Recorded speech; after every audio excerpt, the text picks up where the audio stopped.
हेल' खुलुमबाय गिबियावनो आंनि अननाय जासिबाय हेलौ गिबियावनो खुलुमबाय नोंथांमोनखौ आंनि चेनेलाव बयखौबो बरायनाय थाबाय। बिथांनि मुङानो जाहैबाय जों मा बुस्थु हायोबा बिथांनि चेनेलखौ साबस्क्राइब खालामना बिथांनि मुंखौ एलेग्रा मुङै बांसिन मिथिनाय जायो। बिथाङा अदालगुरि डिस्ट्रिक्टनि। गिलु बालु मावजि गोसोम नै जोंहानाव फैदों।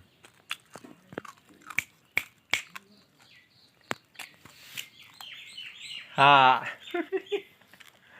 पिंकि पिंकि पिंकि पिंकि गिना खारबाय स्कुवाडआ पिंकिखौ पिंकि पिंकि पिंकि पिंकि जा जा बन्दालु गिना खारबाय साला पिंकिखौ ना अननानै नोंथांमोना कमेन्ट खालाम बायबा जै बर' हारिनि जै आंबो बर' आं बर'खौ मोजां मोनदों आं बर'खौ गाज्रि मोनाखै बेनिखायनो आं बर' हारिखौ बासायो जै बर' हारिनि